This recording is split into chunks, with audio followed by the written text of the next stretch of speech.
এই রেডিওতে বাজে হারিয়ে যাওয়া ভূতের গল্প। এই কাহিনীর সমস্ত চরিত্র এবং ঘটনা সব কাল্পনিক। বাস্তবের জীবিত বা মৃত কোনো ব্যক্তি অথবা কোনো ঘটনার সাথে এর মিল থাকলে তা সম্পূর্ণ অনিচ্ছাকৃত এবং কাকতালীয়।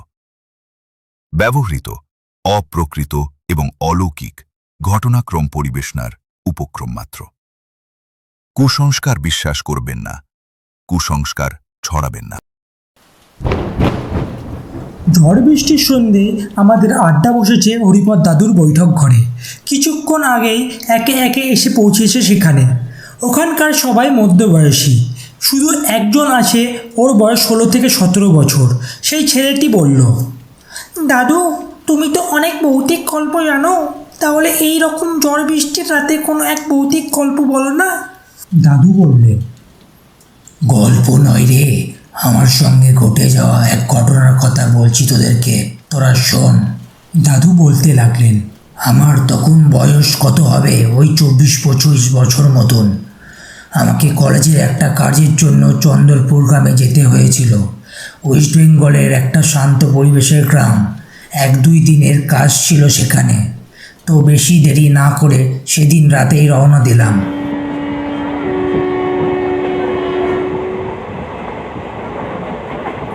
লাইনের কাজ চলার কারণে সেদিন ট্রেনটা প্রায় 1 ঘন্টা লেট ছিল। সেখানে আমার 11টার দিকে পৌঁছানোর কথা ছিল, কিন্তু পৌঁছালাম আমি রাত 12টায়। সেখানে তেমন লোকজন ছিল না, ওই 2-1 জন মতন। আমি নামলাম স্টেশনে, সেই রকম লোকজন নেই সেখানে। স্টেশনের বাইরের দিকে গেলাম দেখতে, কেউ নেই সেখানে, পুরো রাস্তা শুনশান। হঠাৎ পেছন থেকে কেউ ডাকলো, হে বাবু, কি করছেন এত রাতে এখানে? আমি ঘুরে তাকালাম, দেখলাম স্টেশন মাস্টার। আমি জিজ্ঞেস করলাম, এখানে তো কোনো গাড়ি ঘোড়া দেখতে পাচ্ছি না, আপনি বলতে পারবেন বাস কখন আসবে এখানে? তখন স্টেশন মাস্টার বললেন, বাবু লাস্ট বাস 11টায় ছিল, আর রিক্সা, টোটো, টেকার সবই তো চলে গেছে। আপনার কাছে এখন দুটো উপায়, হয় এই স্টেশনে রাত কাটান, না হয়তো হেঁটে আপনাকে যেতে হবে আপনার গন্তব্যে। আর স্টেশনে থাকলে দেখে থাকবেন, কেউ ডাকলে কিংবা কোনো রকম আওয়াজ শুনলে সাড়া দিবেন না। আবার কোথাও যাবেন না কিন্তু। চললাম আমি, নিজের খেয়াল রাখবেন। আমি তখন ভাবলাম, আমি যেখানে যাব সেটি তো এখান থেকে প্রায় 20 কিলোমিটার। আমার এখানে থাকাটাই ঠিক। কিন্তু কী সব বলে গেলেন স্টেশন মাস্টার, মনে হয় চোর টোর হবে, কিন্তু আমার কাছ থেকে কিছুই পাবে না, কাগজ আর 1000 টাকা ছাড়া। তখন দেখলাম আকাশে যেন মেঘ করেছে প্রচণ্ড। আমি সামনে বেঞ্চে গিয়ে শোলাম, কাগজের ব্যাগটা মাথায় দিয়ে। মেঘ তো ভালোই করেছে, বৃষ্টি হবে।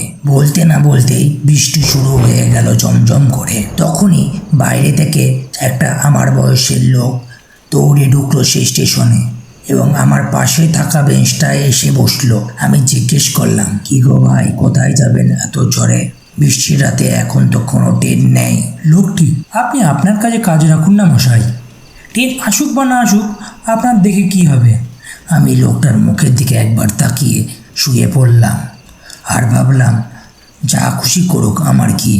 তার কিছুক্ষণ পরে ওখানে আরও একটা বয়স্ক লোক এলো, আর সে বলল, কি করছেন বাবুরা এখানে এত বৃষ্টির মধ্যে? মনে হয় আপনাদের গাড়ি ধরতে পারেননি, আমার সঙ্গে চলুন, সামনেই আমার বাড়ি।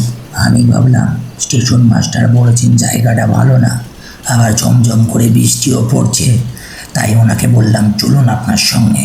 কিন্তু আমি তখন ওনাকে প্রশ্ন করলাম, আপনার নাম কি? তখন সে একটু হেসে বললেন, সুখেন, দিয়ে হাসতে লাগলো।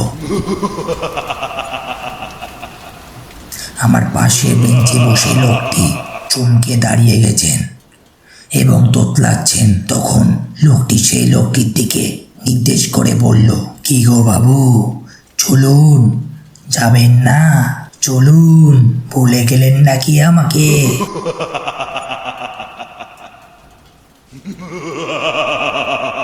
তখন সেই লোকটি বলতে লাগলেন, আমাকে ক্ষমা করে দাও, আমাকে ক্ষমা করে দাও। দিয়ে ওখানে একটা বাজ পড়ল আর সেই বাজের আলোতেই দেখতে পেলাম সুখেন বাবুর মুখটা। চোখ দুটো যেন বেরিয়ে এসেছে, গলায় গামছাটা ফাঁস বাঁধানো, হাতে ঘাস কাটা হেসো। সুখেন বাবু এবার ওই লোকটার দিকে এগিয়ে গেলেন এবং লোকটার গলায় একটা কোপ মারলেন। লোকটার গলাটা ছিটকে পড়ল লাইনে, আর বডিটা পড়ে থাকলো স্টেশনের প্ল্যাটফর্মে। আমি ওই দেখে অজ্ঞান হয়ে গেলাম। পরের দিন সকালে স্টেশন মাস্টার সেখানে এসে দেখে আমি প্ল্যাটফর্মে পড়ে আছি অজ্ঞান অবস্থায়। তিনি আমার মুখে জল দেয় এবং আমাকে কিছুটা জল খাইয়ে বলেন, আপনি ঠিক আছেন তো? আমি তখন বলি হ্যাঁ। স্টেশন মাস্টার তখন জিজ্ঞেস করে, কি হয়েছিল তোমার সাথে? আমি তখন সব খুলে বলি, কালকের ঘটে যাওয়া ওই কথা। তখন স্টেশন মাস্টার বলেন, কিছুদিন আগে সুখেন একটা লোককে বাচ্চাদেরকে নেশা দেওয়ার কারণে মেরেছিল, আর গ্রামের সবাই মিলে তাকে গ্রাম থেকে ধাক্কা মেরে বের করে দিয়েছিল।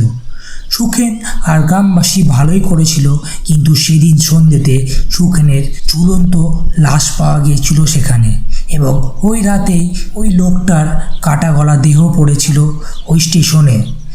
দেহটা ছিল প্ল্যাটফর্মে আর মুন্ডুটা ছিল লাইনে। আমি তখন বুঝলাম এর আগে কেউ দেখেনি ওনাকে। স্টেশন মাস্টার বললেন, না, আপনিই প্রথম দেখলেন। আর ঘটনাটা দিয়ে স্টেশন মাস্টার গ্রামের সবাইকে বললেন। গ্রামের সবাই মিলে সুখেনের আত্মার শান্তির জন্য একটা পুজো করলো। তারপর থেকে আর কোনো আওয়াজ শোনা যায়নি সেখানে। আর আমিও আমার কলেজের কাজ করে পরের দিনই ফিরে এলাম আমার বাড়িতে। তার কিছুদিন পরেই সুখেন স্বপ্নে এসেছিল আর বলেছিল আমাকে মুক্তি দেওয়ার জন্য ধন্যবাদ, কিন্তু এই গ্রামে কেউ যদি নেশা জাতীয় জিনিস নিয়ে যায় আমি আবার আসবো। তখন সেই 17-18 বয়সী ছেলেটা জিজ্ঞেস করলো, দাদু, তারপরে কি তুমি আর তাকে দেখেছিলে? তখন দাদু বলল, আমি গিয়েছিলাম। তার থেকে প্রায় 4-5 বছর পর সেই গ্রামে। আমি এখন উঠি রে, ওই গল্প অন্যদিন শোনাবো, আজকে অনেক রাত হয়েছে।